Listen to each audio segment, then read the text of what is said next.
बिस्मिल्लाहिर्रहमानिर्रहीम, अस्सलाम वालेकुम। मैं हूं शाहिद सकलैन और आप देख रहे हैं मेरा यूट्यूब चैनल। आज 24 नवंबर है और दिन है जुमेरात का। आज की इस वीडियो में हम बात करेंगे सहाफ़ी अयाज़ अमीर के बेटे शाहनवाज़ के हाथों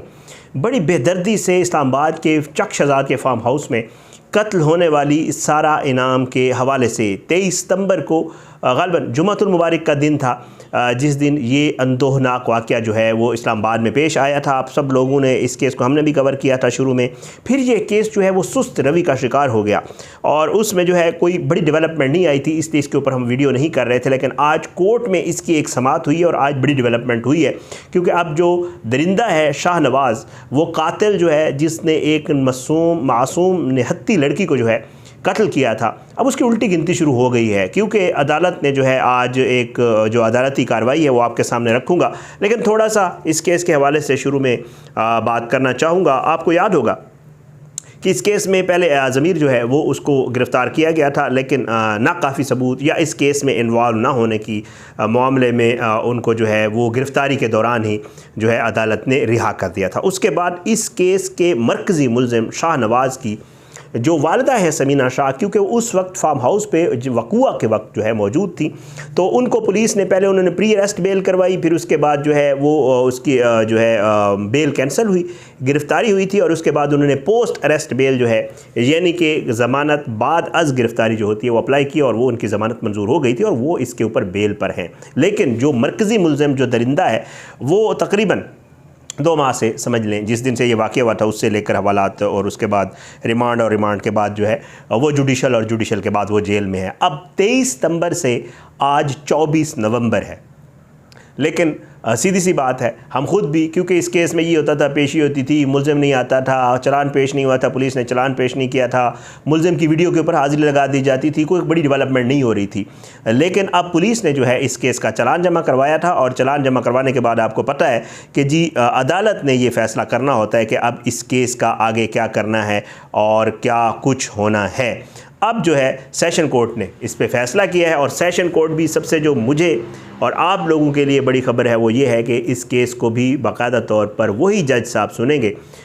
जो कि पहले 2 केसेस हमने आपको बड़े रेगुलरली रिपोर्ट किए थे और उनका बड़ा जल्द फ़ैसला आया था, यानी अतार रब्बानी साहब। अतार रब्बानी साहब जो है वो जेंडर बेस्ड केसेस जितने भी होते हैं तकरीबन इस्लामाबाद में जो है वो पहले अतार रब्बानी साहब सुनते रहे थे, फिर वो प्रमोट हो गए और अब वो जो है बाकायदा तौर पर जो है आज उनकी ही अदालत में इसकी समाअत हुई केस की, और आज इसमें 3 अहम डेवलपमेंट्स हुई थी। गुज़श्ता समाअत के ऊपर अतार रब्बानी साहब ने आज की तारीख़ के लिए मरकज़ी मुलज़िम शाहनवाज़ अमीर और उसकी वालदा समीना शाह को पेश होने का हुक्म दिया था। आज दोनों मुलज़मान अदालत में पेश हुए और इसमें जो है अतार रब्बानी साहब ने बाकायदा तौर पर जो है कहा कि बताया कि जी इस केस का ट्रायल अतार रब्बानी साहब की अदालत में अतार रब्बानी साहब खुद करेंगे, जो कि बड़ी ज़बरदस्त बात है। हमें तो अच्छी, मुझे तो इसलिए अच्छी लगी, ज़ाहिर बात है क्योंकि बड़ा ज़बरदस्त अपराइट जज, बड़ा ज़बरदस्त ट्रैक रिकॉर्ड। मैंने तो जितने केसेस उनके सामने देखे हैं, कोशिश होती है उनकी कि केस को जल्द अज जल्द निपटाएँ, ज़्यादा लंबा ना लटकाएँ, और वो ट्रायल भी बड़ा जल्दी चलाते हैं और पेशियाँ भी बड़ी जल्दी देते हैं। हफ्ते में बाद 2-2, 3-3 पेशियाँ भी हो जाती हैं और वो केस जल्द अज जल्द ख़त्म हो जाता है। तो ये जो सारा के वालिदैन हैं, जो सारा के दोस्त हैं, या हम जैसे लोग हैं जो मज़लूम के लिए आवाज़ उठाते रहते हैं, उनके लिए बड़ी अच्छी खबर है। बहरहाल जी आज उन्होंने कहा कि जी वो ख़ुद इस केस को सुनेंगे और उसके बाद उन्होंने बाकायदा तौर पर जो चालान की कापियाँ थी, क्योंकि वो मुलज़मान को दी जाती हैं, वो नकूल जो है वो मुलज़िमा यानी समीना शाह और मुलज़िम जो शाहनवाज़ है उसको फ़राहम कर दी गई, ताकि ज़ाहिर बात है ये एक लीगल प्रोसेस होता है, आपको पता है, क्योंकि हम आपको क्रिमिनल केसेस के हवाले से बताते रहते हैं, ताकि ये मुलज़मान जो है अपने हक़ में दिफा अगर करें तो ज़ाहिर बात है इसको पढ़ लें। बहरहाल ये मुलज़मान को कापियाँ देने के बाद इस केस की समाअत अब जो है 5 दिसंबर तक के लिए मुलतवी कर दी गई। 5 दिसंबर को क्या होगा? 5 दिसंबर वाले दिन मुलज़मान यानी कि समीना शाह और मरकज़ी मुलज़िम शाहनवाज़ अमीर के ऊपर फ़र्द जुर्म आयद की जाएगी। बाकायदा तौर पे फ़र्द जुर्म पढ़ के सुनाई जाती है, उसकी कापी जो है वो मुलज़मान को फ्राहम कर दी जाती है। चलान की कापी पहले ही, ज़ाहिर बात है, जो कुछ उनके ऊपर एलिगेशन लगे होते हैं उनको बता दिया जाता है कि आपके ऊपर ये इल्ज़ामात हैं और आपके ख़िलाफ़ ये सबूत हैं, ये गवाहान हैं, ये मामला है, ये वाक़या हुआ था। उस पूरी एक डिटेल होती है, पूरी एक फ़ाइल बनती है पुलिस की, वो बाकायदा उनकी कापी दी जाती है। बहरहाल 5 दिसंबर को शाहनवाज़ अमीर को बुलाया जाएगा और बुला के और समीना शाह को अदालत में बाकायदा तौर पे मुल्ज़मान को चार्ज पढ़कर सुनाया जाएगा और उन्हें बताया जाएगा कि जी आपके ऊपर ये। अब उसके बाद मुल्ज़मान जो है, ज़ाहिर बात है वो डिपेंड करता होता है तकरीबन, ज़ाहिर है कोई मुल्ज़िम ये तो नहीं कहता कि जी मैंने कबूल किया है। हर मुल्ज़िम जो है वो तकरीबन इकरार जुर्म नहीं करता बल्कि सेहत जुर्म से इनकार कर देता होता है फ़र्द जुर्म के दौरान। तो जब वो फ़र्द जुर्म के दौरान इनकार करेगा और वो कहेगा कि जी मैं चाहता हूँ कि इस केस का ट्रायल चलाया जाए, ये मुल्ज़िम बाकायदा तौर पे अदालत को कहता है कि जी मैं ये केस लड़ना चाहता हूँ, फिर उसके बाद वो अपने वकील करता है या वकील उसको रियासत की तरफ से दे दिया जाता है, डिपेंड करता है। समीना शाह अपना वकील करती होती हैं। ये जो शाहनवाज़ है इसको अभी तक कोई वकील नहीं मिला, तो शायद डिपेंड्स अभी तक जो है वो में भी इसको रियासत की तरफ से वकील दिया जाए, जज सब देंगे ताकि केस के ट्रायल को आगे बढ़ाया जा सके और उसके बाद जो है बाकायदा तौर पे ट्रायल का आगाज़ होगा। इस केस में एक चीज़, नूर मुकद्दम वाला केस का मैं बार बार इसलिए जिक्र करता हूँ कि क्योंकि वो भी इसी तरह ही हुआ था। उसको तो बहुत बेदर्दी से गला काट के कत्ल कर दिया था दरिंदे ज़ाहिर जाफ़िर ने, लेकिन इस केस में भी इस दरिंदे ने भी उसी तरह एक मासूम लड़की को जो है कत्ल किया। तो बहरहाल इन दोनों केसों की हवाला देने का मतलब यही है कि उस केस में भी ये था कि CCTV फुटेज मौजूद थी और चीज़ें थीं, जो सर्कमस्टांशियल एविडेंस है वो बहुत तगड़ा था और मौजूद था। इस केस में हाँ उसके बाद थेरापी वास वाले आ गए थे, उन्होंने वहाँ से डेड बॉडी वगैरह और ये सारी चीज़ें, क्योंकि बड़ा एक लंबा वो आपको याद होगा। लेकिन इस केस में जो वक़ुआ के वक्त उस फार्म हाउस के अंदर मौजूद थी वो समीना शाह थी, उसके अलावा कोई शख्स मौजूद नहीं था। CCTV फुटेज के हवाले से हमने आपको बारहा बताया। हाँ, इसकी कुछ चैट्स वगैरह जो पुलिस ने रिकवर की थी वो बहुत अहमियत की हामिल हैं, क्योंकि उन चैट्स में जो है बहुत कुछ है। उसके अलावा पैसों की ट्रांजैक्शन, ज़ाहिर बात है जब चलान आएगा आपको हम पढ़ के बताएंगे कि पुलिस ने इसके ऊपर क्या क्या चार्ज लगाए हैं कि जिसने कितने पैसे लिए, क्योंकि ये एक्सटॉर्शन का एक मामला, एक एक्सटॉर्शन भी इसको आप कह सकते हैं, क्योंकि ज़ाहिर बात है उससे पैसे भी लेता रहा, गाड़ी भी ली और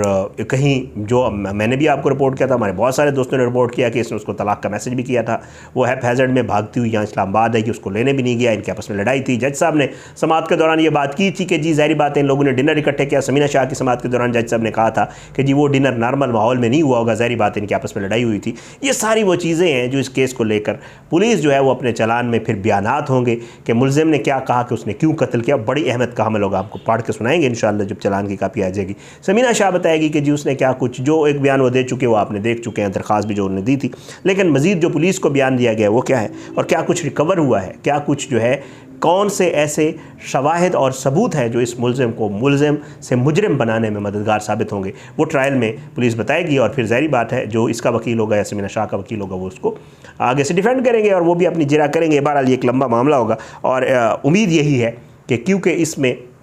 2 मुल्ज़मान हैं और उम्मीद है कि उसमें गवाहान की भी लिस्ट, क्योंकि एक तो कुछ सरकारी गवाह होते हैं जिसमें पुलिस वाले होते हैं जो गए जाए वकूआ पे, जिन्होंने बॉडी रिकवर की, जिन्होंने पोस्टमार्टम करवाया, वो सारा कुछ वो गवाहान होते हैं, उनकी पेशियाँ होती हैं, उनकी बयानात होते हैं और उसके ऊपर जिरा होती है। और फिर उसके बाद जो है प्राइवेट गवाहों में आई डोंट नो, पता नहीं क्योंकि चलान आएगा तो रखा जाएगा, मुझे नहीं लग रहा है इसमें कोई प्राइवेट गवाह होगा। अब डिपेंड करता है, देखते हैं आगे ये केस कैसे चलता है। लेकिन बहुत अच्छा हुआ, बहुत ज़बरदस्त काम, क्योंकि 2 माह से सीधी सी बात है हम खुद भी ये सोच रहे थे कि पता नहीं इस केस का क्या होगा, क्योंकि इसके ऊपर कोई बड़ी डेवलपमेंट नहीं आ रही थी। लेकिन ये एक अच्छी खबर है, उल्टी गिनती शुरू हो गई है। शाहनवाज़ अमीर के जो है ये ट्रायल चलेगा और उम्मीद है 2-2.5 महीनों में जो है ये मामला ख़त्म हो जाएगा और इसको इंशाअल्लाह उम्मीद है सज़ा हो जाएगी। और जो है अगर केस, ज़ाहिर बात है प्रोसिक्यूशन ने इसको प्रूव करना है मुल्ज़िम के ख़िलाफ़ केस को,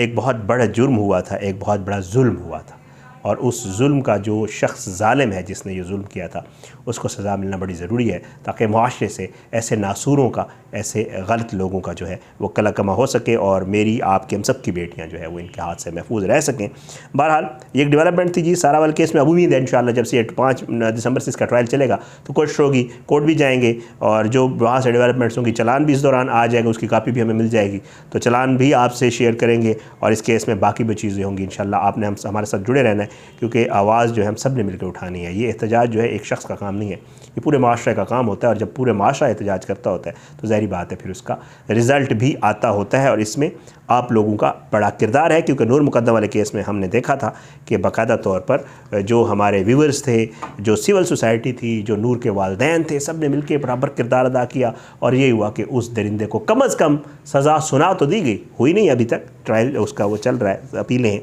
बट ये है कि कम अज़ कम ट्रायल कोर्ट से उसको सज़ाए मौत सुना दी गई थी। बहरहाल इसमें भी इंशाल्लाह कोशिश होगी, बाकी आगे देखते हैं इंशाल्लाह इस हवाले से जो भी डेवलपमेंट्स होंगी आपके साथ ज़रूर शेयर किया करेंगे। अपनी दुआओं में याद रखा करें। अल्लाह पाकिस्तान का हामी नासिर, इसके खिलाफ साजिश करने वालों को नस्तानाबूद करे, ज़ालिमों को इबरत का निशान बनाए, मज़लूमों को इंसाफ मिले। फ़ीडबैक दिया करें, बस दुआ में याद रखा करें। मुझे इजाज़त दें। पाकिस्तान ज़िंदाबाद। अल्लाह हाफ़िज़।